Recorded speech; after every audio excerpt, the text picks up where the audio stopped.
আর দুটো তিনটে চামচিকে একটু সন্ধ্যা হয় আর কিসমিস করে।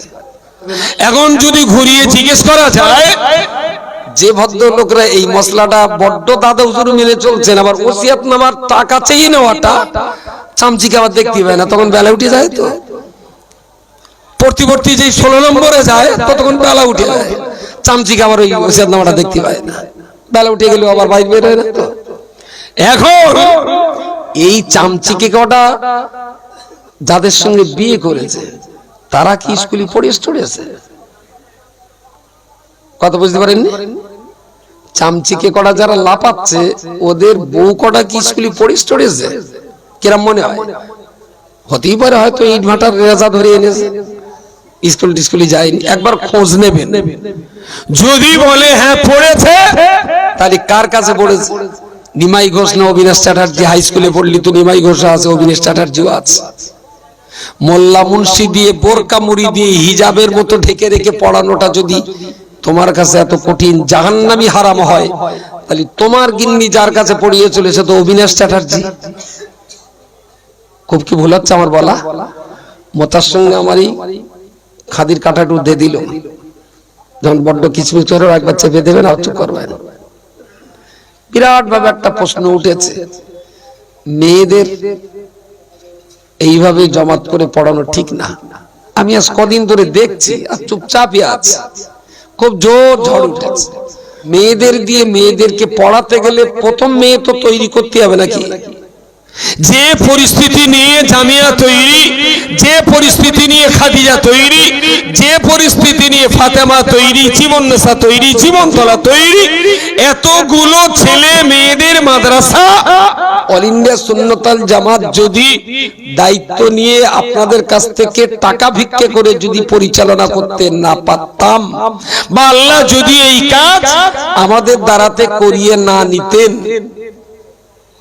তাহলে আপনাদের এই মেয়ে বাচ্চা, এতটা বাচ্চা পড়তো কোথায়? একবারও কি বিবেকে জিজ্ঞেস করেছে?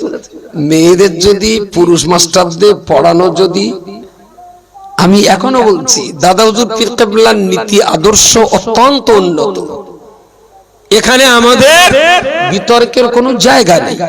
বিশ্বাস কেবলা বলেছেন তোমরা তোমাদের মেয়েদের গায়ের মহরম ব্যক্তিদের দিয়ে লেখাপড়া শেখাবে। গায়ের মহরম মিন্স এমন মেয়েকে দিয়ে পড়াতে হবে, এমন মানুষকে দিয়ে পড়াতে হবে যার সঙ্গে তোমার মেয়ের বিবাহ হারাম। বাপ পড়াতে পারে, তাই না? বাপ পড়াতে পারে, চাচা পড়াতে পারে, তারপরে দাদু পড়াতে পারে, নানা পড়াতে পারে, মামু পড়াতে পারে, বোনাই ভাই পড়াতে পারবে, বোনাই পারবে না।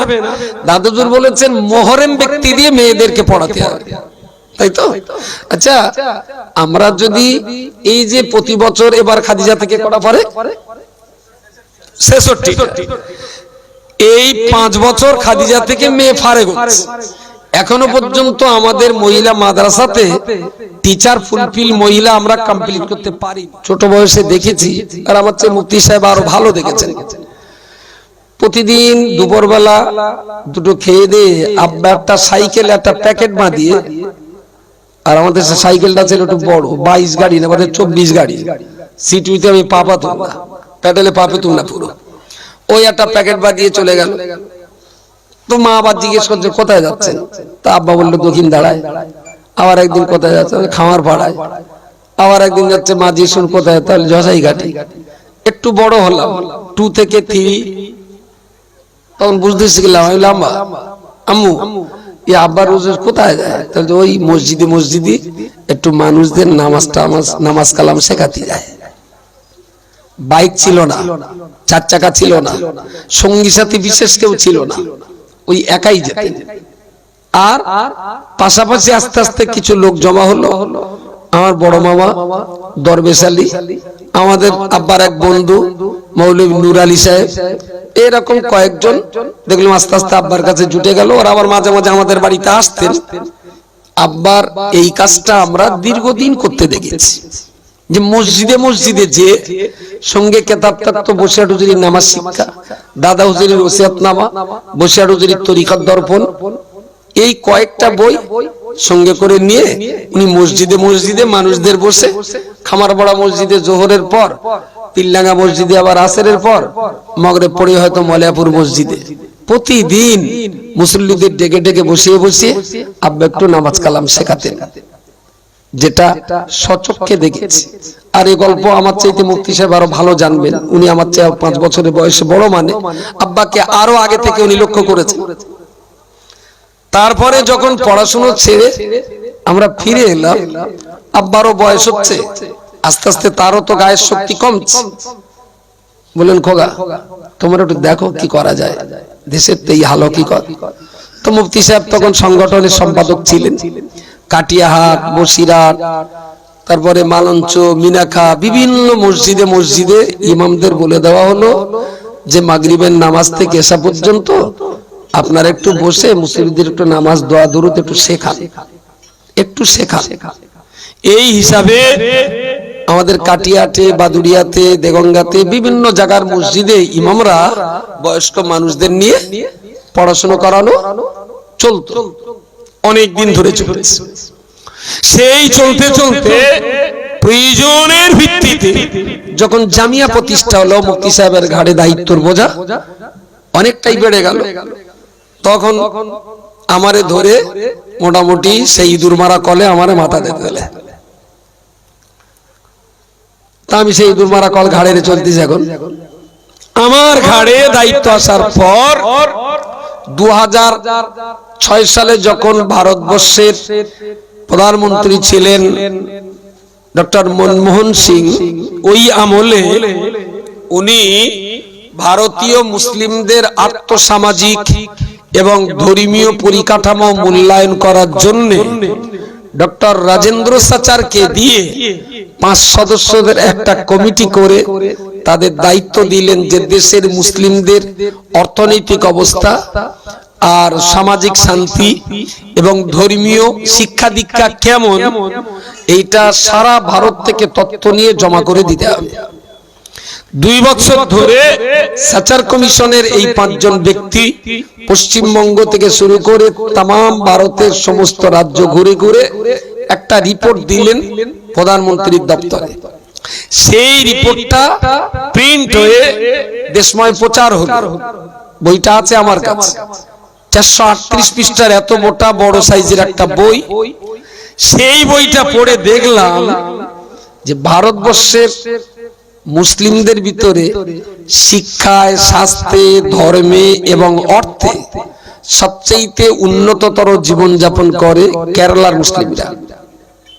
শিক্ষায়, স্বাস্থ্যে, আপনার অর্থে এবং ধর্মের ব্যাপারে একেবারেই পিছনের দিক থেকে 26 নম্বরে আছে পশ্চিমবাংলা। কেরালা 1 নম্বরে, পশ্চিমবাংলা 26।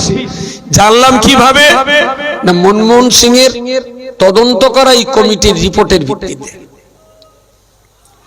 এই রিপোর্টটা পড়ে তখন মনে হলো, তাহলে এই যে সন্ধ্যের পরে পরে মসজিদে পড়ি, আমরা কি ঘোড়ার ঘাস কাটতেছি? হচ্ছে কি তাই? অন্তত টাকায় নাই, আমরা গরিব, ধর্মে তো আমরা এগিয়ে যাওয়ার কথা, আমরা সন্ধ্যের পরে পরে পড়াচ্ছি।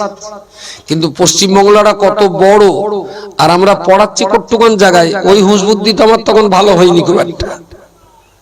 বইটা নিয়ে পড়াশোনা করে বুঝলাম যে কেরালা একবার জাতি, চলে গেলাম কেরালায়। সেখানে আমার শালার বাড়ি না, খালার বাড়ি না, কেউ নিত আমার। চলে গেছি 3 জন গিয়ে সেই হিড়িং বিড়িং কুড়ুম কাড়াম করে, সে ঘোড়ার ডিম তো কিচ্ছু বুঝতে পারি না। 2টো ভাত খাবো, তার চাতি পাচ্ছি না। যতবার ভাত বলি ওরা ততবার এরকম করে চায়। তা আমি ঘুরে ঘুরে রান্না হচ্ছে কোন দিকে, সেখানে গিয়ে বলবো ই, তা আবার 2টো ভাত দিলে। তার মানে পুরো গোগা হয়ে গেল 3 জন। ওদের তো ভাষা ওই শুনেছেন খুব বেশি। 3-4 দিন থাকলাম, কোনো লাইন হলো না, কার সঙ্গে পরিচয়টা হলো না, ফিরে বাড়ি আসলাম। বিশাল কষ্ট হয়েছিল সেইবার। তারপরই শুনলাম কেরালার একজন বিশিষ্ট ব্যক্তি কলকাতাতে আসছেন। আমি যে আসে আসুক, ধর, আমি কথা বলবো। চলে গেছি তার বাড়ি, যে তার সঙ্গে কথা বললাম। উনি ছিলেন দারুল হুদা ইসলামিক ইউনিভার্সিটির vice chancellor doctor Bahauddin Nadvi. আমার জীবনের ফার্স্ট দেখা। আমি বললাম হযরত আমি একটু কেরালায় গিয়েছিলাম এই চিন্তা ভাবনায়, কিন্তু কোনো লোকজন পেলাম না, তো শুনছি আপনি আজকে আসবেন তাই এসেছি, আমাদের একটু যদি সাহায্য সহযোগিতা করেন, একটু কেরালাটা বুঝতে চাই। বললেন ঠিক আছে। ফোন নম্বর নিলেন, বললেন আমি সময় মতো আপনাকে ডেকে নেব। মাস 6 ভিতরেই উনি একেবারে কাগজপত্র রেডি করে পাঠিয়েছেন 40 জনকে নিয়ে যাওয়ার জন্য। সুবহানাল্লাহ বলেন। সেই টিমে আব্বাও ছিলেন, আরো 38 জন ছিলেন, 40 জন গেলাম, থাকলাম 7 দিন। জীবনে এই প্রথম কেরালাতে খুব ভালোভাবে উপভোগ করছি। মসজিদ, মন্দির, ঈদগাহ, গির্জা, high school, primary, college, university, hospital, শিক্ষাঙ্গন সমস্ত কিছু ওরা দেখালেন। ওরা তারপরে আমাদের জিজ্ঞেস করছেন, বলুন আপনাদের বাংলা কেমন আর আমাদের কেরালা কেমন? আমরা বললাম নিঃসন্দেহে আপনারা অনেক আগিয়ে আছেন। একটা ছোট কথা বলি, কেন? সকালবেলা হবে একদম গুড়ো গুড়ো বাচ্চা যাদের বয়স 6 থেকে 10-11 ভিতরে, বুকে একটা ব্যাগ, গুড় গুড় করে সব রাস্তার ধারে যাবে। তো 5টা কোচি যদি রাস্তার ধারে দাঁড়ায়, ওদের দিয়ে গাড়ি আসছে, গাড়িওয়ালা যদি দেখতে পায় এরা বাচ্চা দাঁড়িয়ে আছে, তাই এখান থেকে অন্তত 20 হাত দূরে ট্যাক্সি দাঁড়িয়ে দেবে, দিয়ে ওখান থেকে ড্রাইভার নেমে এসে বাচ্চাগুলোর হাত ধরে রাস্তাটা পার করিয়ে দেবে। ছাত্রদের প্রতি, শিক্ষার্থীদের প্রতি সেখানকার চলমান গাড়ির ড্রাইভার গুলো এতটা যত্নবান। বেলা 11টা বাজবে, 10টা বাজবে, এবার হাই স্কুলের পালা। স্কুলের ছেলেরা মেয়েরা স্ট্যান্ডে স্ট্যান্ডে ভিড় করে দাঁড়াবে, বাস আসবে, প্রথম উঠবে স্কুলের বাচ্চারা। কোন স্কুল স্টুডেন্ট ছাড়া অন্য কেউ যদি আগে উঠতে যায়, কন্ট্রাক্টর তার জামার কলার ধরে হিড় করে টেনে একদম পিছনে দিয়ে দেবে। আগে স্কুল বাচ্চারা উঠবে, যদি জায়গা থাকে তারপরে অন্য পাবলিক উঠবে। চৌমাথায় কি এই আশাটা করা যায়? চৌমাথায় আমাদের মেয়েগুলো হাই স্কুলে যায়, ওই ঠেলাঠেলি করেই তাদের উঠতে হয়। আমরা দেখি না যে সাধারণ প্যাসেঞ্জার গুলো, এই দাঁড়া দাঁড়া দাঁড়া, এই মেয়েগুলি স্কুলে যাবে, আগে তুলে দে, তারপর জায়গা থেকে আমরা যাবো না, না যাবো। এতটুকু দরদ, ইহসান আমরা আমাদের স্কুল পড়ুয়া বাচ্চাদের প্রতি দেখাতে পারি কি? সেটা কেরালাতে দেখেছি। জঙ্গল ঘুরতে যেয়ে দেখলাম নারকেল গাছের গোড়ায় এক একটা বাগানে অন্তত কয়েক হাজার করে নারকেল পড়ে আছে। তা আমি জিজ্ঞেস করলাম, এসব কি আজাবা বাগান? ওরা আবার বুঝতে পারছে না। তা আমি একটু ভালো করে বললাম, এসব কি বেজম্মা বাগান? তোরা বোঝে? আমি আর ঘুরে গিয়ে বললাম, जिस बच्चे को बाबा नहीं है, यानी बगैर बाप से जो बच्चा निकलते हैं, कि ये बागान वैसा ही পেয়েছে মিলেছে। বলছে না না, এর মালিক আছে। তাহলে মালিক আছে তো এত নারকেল পড়ে রয়েছে কেন? তা বলছে আসলে মালিক বিদেশে কাজ করে, ওর বাড়ির নারকেল পড়াবার লোক নেই, আমি তো খাবার লোক নেই। তো বলছে হ্যাঁ, এক পিস নারকেলের দাম কেরালায় 70 টাকা। বাগানের ভিতরে অন্তত 200-300 নারকেল গাছ, সবার গোড়ায় 2-5টা করে ছিটকে পড়ে পড়ে সারা বাগান ছড়িয়ে রয়েছে। বলছে আমাদের এখানে কারোর বাগানের নারকেল কেউ কুড়িয়ে নিয়ে যাবে না। কিন্তু লাহলা পড়ে, বাঙালি হিসেবে লাহলা পড়া উচিত যে ওরা কত বড় ইডিয়েট, ওরা কত বড় হুঁশো, ওরা কত বড় নাদান। আমার সোনাচ্চার ছেলে পিলে একটু একটু আমটাই কুড়িয়ে বাড়িয়ে আসে, আর ও শালারা নারকেল কুড়িয়ে বাড়লে পারে না। কেডা রে, একটু চা দে। আমি এই জন্য একটু লাওলা পড়তে বললাম যে কেরালা যা বাস করে সালা মানসিক জাত, অত সুন্দর নারকেল পড়ে রয়েছে, একটাও কুড়িয়ে গেলে যায় না। সবকিছু দেখে শুনে মনে হলো না যে সত্যি কেরালায় শান্তি আছে, শান্তি আছে। এইরকম ধর্মসভায় চোখ, কোন মন্দিরে, কোন ধর্মসভায়, কোন পুজো প্যান্ডেলে, কোন রাজনৈতিক মিটিংয়ে চোখ বাজাবার কোন ইখতিয়ার নেই। রাস্তায় রাস্তায় ঘোষণা হচ্ছে পার্টির মিটিং, মেয়ের মিটিং, বক্স বসিয়ে ট্যাক্সির মাথায়। আমাদের যেরকম বক্স আছে না, তাও এত বড় না, এটা একটা জাহান্নাম।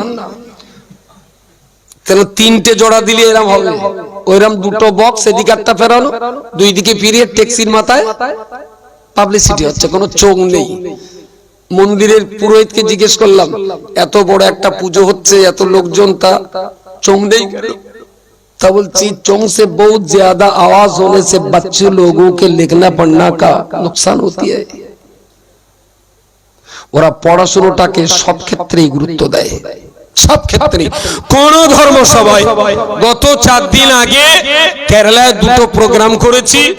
একটা প্রোগ্রাম ছিল স্টুডেন্ট মিট, 10,000 স্টুডেন্ট হবে।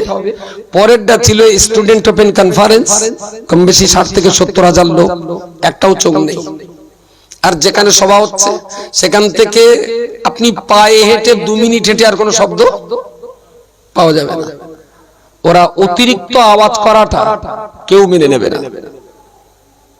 এখন মাধ্যমিক পরীক্ষা চলছে, আমি সন্ধ্যাবেলাতেই বলেছি আব্দুর রহমান, পরীক্ষা চলাকালীন মাইকের আওয়াজটা কম করে দাও।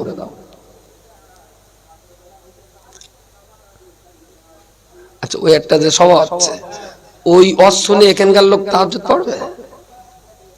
বলেন বলেন। আর আমার এই আওয়াজের আওয়াজ ওখানে যাচ্ছে, ওরা কি এই আওয়াজ শুনে সুবহানাল্লাহ বলবে? এখানে বসে তাই সুবহানাল্লাহ বলে না, আর এই আওয়াজ শুনে লেপের ভেতরতে সুবহানাল্লাহ বলে ঠেলে উঠছে। কেন এত মাইক দেওয়া হয়? আমি এই মাইকের ঘোর বিরোধী, ঘোর বিরোধী। মাইক বন্ধ, কত চোখ। আমার এই মজলিসটায় বক্স বাজু আর একসঙ্গে বন্ধ করতে বললি পাবলিক আবার আমারও বন্ধ করে দিতে পারে। রাস্তার উপরে দুটো চোখ থাক, জাস্ট মানুষ বুঝে নেক সবাটা কোন জায়গায় হচ্ছে। এই জায়গায় কি সুন্দর মজলিস, এত হেলে দুলে ভঙ্গিমা করে চিৎ করে কাত করে ঠেউ করি তাই বোঝানো যায় না। আর এই আওয়াজ শুনে বাড়ি নানিয়ার চাচি তার আওয়াজ শুনে হেদায়েত হবে। যাক, কেরালার এই আবহাওয়ার এই পরিবেশ আমাদের মুগ্ধ করলো। আমরা বললাম আপনারা যদি আমাদের বাংলার দিকে একটু তাকান খুব ভালো হয়। ওনারা লোক পাঠালেন, এইভাবে আসা আর যাওয়া, আসা আর যাওয়া ধারাবাহিক ভাবে 2008 থেকে 2018 সাল 11 বছর ধরে আমার জীবনের গুরুত্বপূর্ণ টাইম আমি এর পিছনে ব্যয় করেছি। 11টা বছর ধরে। 2018 সালে এসে তারা আমাদের একটা প্ল্যান দিলেন যে হ্যাঁ 2017 সালে একটা ন্যাশনাল কনফারেন্স হয়, আমাকে ওনারা যেতে বলেন, আমি গেলাম। সেই কনফারেন্সে কাশ্মীর, ইউপি, ঝাড়খণ্ড, বিহার, ছত্তিশগড় বিভিন্ন স্টেটের মানুষ আছে। তা জিজ্ঞেস করছেন কোন স্টেটে কিরকম কাজ করা যাবে, ওরা সব রিপোর্ট নিয়ে কাজ করা শুরু হবে বা কোথাও কোথাও কাজ চলছে। তা আমাকেও ডেকে জিজ্ঞেস করলেন, ওস্তাদ যে পশ্চিমবঙ্গে কাজ করতে গেলে টাকা পয়সা কিরকম কি লাগতে পারে আপনাদের? কাশ্মীরেও তো কিছু লাগে, ইউপিতেও কিছু দেওয়া হয়, আপনাদের কিরকম একটা দিলে কাজ করতে পারবেন?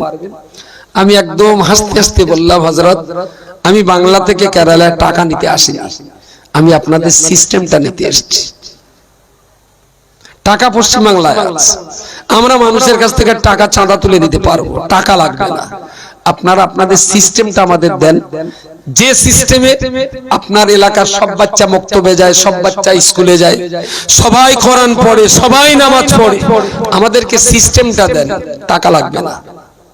উনি খুব সন্তুষ্ট হয়ে কেরালা থেকে একজনকে পোস্টিং করে দিলেন এখানে, যে বাংলায় কাজ করতে হবে খুব যত্ন সহকারে।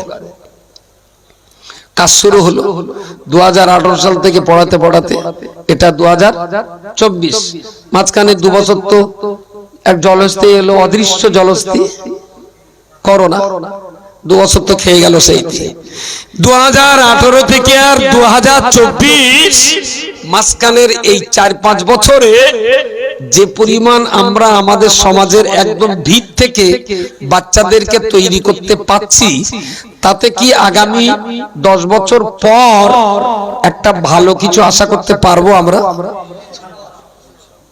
এত লোক উত্তর দিলেন, জেনে বুঝে উত্তর দিয়েছেন না, সবাই হেসতে বলে আপনিও দাঁত কেল গিয়েছেন। জেনে বুঝে না, অবশ্য সেটা এদের বদৌলতে হতে পারে। এরা ইউটিউব করে করে আপনাদের ফিল্ডে না থাকলেও বাড়ি বসেও শুনতে পারেন। ছোট ছোট একটু একটু কেউটের বাচ্চাগুলো লাভায় দেখেছেন কেরকম? ফেসবুকে ইউটিউবে দেখেননি? দেখেছেন। এখন কোন একটা সবাই একটা হুজুর ওয়াজ করছিল না, আমার এই কেউটারটা পেছনে বলতে, হুজুর তোমার এই আয়াত বলা ভুল হচ্ছে। আর সেই হুজুর, এই কেডা রে ওরা, যেই হেঁকেছে আর সে একদম ছুটে সোজা মার কোলে, ওরম বলিস তো ভয় লেগেছে। কিন্তু হেঁকে তেড়ে বাচ্চাটার তাড়াতি বেড়েছে, কিন্তু পাবলিকের ভিতরে কিন্তু একটা প্রশ্ন থেকেই গেছে, হুজুরিরটা ঠিক না বাচ্চাটা ঠিক। শেষ পর্যন্ত দেখা গেল হুজুর ভুল পড়েছে, বাচ্চাটা ঠিক বলেছে। সেই ক্লাস 1-এ বোধহয় পড়েছিলাম, বাঘ থেকে বন থেকে বাঘ তুলে আনা যায়, কিন্তু বাঘের মন থেকে। আপনার কেউ পড়েনি নাকি? এই স্কুলে আমি একা গেছি। ঠিক এই কথাটাই ছিল, একটা বাঘের গল্প আছে, গল্পটা পড়িয়ে সারমর্ম লেখক এটাই বলেছিলেন যে জঙ্গল থেকে বাঘ তুলে আনা যায়, কিন্তু বাঘের মন থেকে জঙ্গল তুলে ফেলা যায় না, তাই না? তো হাঁকা তাড়া দিয়ে মানুষের দেহকে ঘাবড়িয়ে দেওয়া যায়, কিন্তু মানুষের ভিতরে জায়গা হাঁকা তাড়ার জন্য কলবের ভিতরে কখনো জায়গা পাওয়া যায় না। কলবে জায়গা পেতে গেলে আলাদা একটা সেন্সাস লাগে। আমি শেষ কথাটা আপনাদের বলছি, যে পরিস্থিতি নিয়ে জামিয়া তৈরি, যে পরিস্থিতি নিয়ে খাদিজা তৈরি, যে পরিস্থিতি নিয়ে ফাতেমা তৈরি, জীবননেসা তৈরি, জীবনতলা তৈরি, এতগুলো ছেলে মেয়েদের মাদ্রাসা অল ইন্ডিয়া সুন্নতাল জামাত যদি দায়িত্ব নিয়ে আপনাদের কাছ থেকে টাকা ভিক্ষে করে যদি পরিচালনা করতে না পারতাম, বা আল্লাহ যদি এই কাজ আমাদের দ্বারাতে করিয়ে না নিতেন, তাহলে আপনাদের এই মেয়ে বাচ্চা, এতটা বাচ্চা পড়তো কোথায়? একবারও কি বিবেককে জিজ্ঞেস করেছে? বিরাট ভাবে একটা প্রশ্ন উঠেছে, মেয়েদের এইভাবে জমাত করে পড়ানো ঠিক না। আমি আজ কদিন ধরে দেখছি, আর চুপচাপই আছে, খুব জোর ঝড় উঠেছে, আর দুটো তিনটে চামচিকে একটু সন্ধে হয় আর কিসমিস করে, একটুখানি সন্ধে বানা হয় আবার একটু কিসমিস করে। আমি দেখলাম দুটো চামচি কিসমিস করে থাকে না। ছোটবেলায় একটু বদমাশ বানাছিলাম তো, বেলা ডুবে গেলি সন্ধ্যের ঘরে না চামচি খেয়েছে তা বলতে মশায় বসতো, আর আমার পাকাটির আগায় খাদির কাটা ফুট করে মশার সঙ্গে চামচিকে ফুটকে দিত, আর ওই কিচিমিচি করবে, দেখতে বিরাট ভালো লাগলো। আজকে যখন মশাই পেয়েছি একটা কাঁটা একটুখানি দিয়ে দেই, বুঝতে পারেন? আচ্ছা, মেয়েদের যদি পুরুষ মাস্টারদের পড়ানো, যদি আমি এখনো বলছি দাদা হুজুর পীর কেবলার নীতি আদর্শ অত্যন্ত উন্নত, এখানে আমাদের বিতর্কের কোনো জায়গা নেই। বিশ্বাস কেবলা বলেছেন, তোমরা তোমাদের মেয়েদের গায়ের মহরম ব্যক্তিদের দিয়ে লেখাপড়া শেখাবে। গায়ের মহরম মিন্স এমন মেয়েকে দিয়ে পড়াতে হবে, এমন মানুষকে দিয়ে পড়াতে হবে যার সঙ্গে তোমার মেয়ের বিবাহ হারাম। বাপ পড়াতে পারে, তাই না? বাপ পড়াতে পারে, চাচা পড়াতে পারে, তারপরে দাদু পড়াতে পারে, নানা পড়াতে পারে, মামু পড়াতে পারে, বোনাই ভাই পড়াতে পারবে, বোনাই পারবে না। দাদুজুর বলেছেন মহরম ব্যক্তি দিয়ে মেয়েদেরকে পড়াতে হবে, তাই তো? আচ্ছা, আমরা যদি এই যে প্রতি বছর এবার খাদিজা থেকে করা পরে 66, এই 5 বছর খাদিজা থেকে মেয়ে ফারেগ হচ্ছে, এখনো পর্যন্ত আমাদের মহিলা মাদ্রাসাতে টিচার ফুলফিল মহিলা আমরা কমপ্লিট করতে পারিনি। তার মানে ওখানকার মাল সালা প্রোডাকশন হয়ে সিলসপ্পর লেভেল লাগে, বাইরে আসার আগে বায়না হয়ে যাচ্ছে, বুঝতে পারেননি? এই জ্বালায় আমরা এখনো আমাদের মাদ্রাসাগুলোতে মহিলা টিচার সব জায়গায় নিয়োগ করতে পারিনি। ওই টিচার গুলো যখন সব জায়গাতে আমরা মেয়েদের দিয়ে শেখানোর মতন মহিলা মাওলানা পেয়ে যাব বা তৈরি করতে পারবো, তখন আমরা নিশ্চয়ই দাদা হুজুরের এই মশলাটা আরো মাথায় নিয়ে চলবো।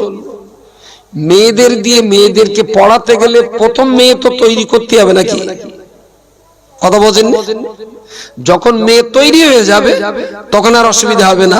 এখন যদি ঘুরিয়ে জিজ্ঞেস করা যায়, যে ভদ্রলোকরা এই মশলাটা বড্ড দাদা হুজুর মেনে চলছেন, আবার ওসিয়াত নামার টাকা চেয়ে নেওয়াটা চামচিকে আবার দেখতে পায় না, তখন বেলা উঠে যায়। তো প্রতিবর্তী যে 16 নম্বরে যায় ততক্ষণ বেলা উঠে যায়, চামচিকে আবার ওই ওসিয়াত নামাটা দেখতে পায় না, বেলা উঠে গেলেও আবার বাইরে বের হয় না। তো এখন এই চামচিকে কটা যাদের সঙ্গে বিয়ে করেছে তারা কি স্কুলে পড়েছে? কথা বুঝতে পারেননি? চামচিকে কটা যারা লাপাচ্ছে ওদের বউ কটা কি স্কুলে পড়েছে? কিরম মনে হয়? হতেই পারে হয়তো ইট ভাটার রেজা ধরে এনেছে, স্কুলে যায়নি। একবার খোঁজ নেবেন, যদি বলে হ্যাঁ পড়েছে তাহলে কার কাছে পড়েছে?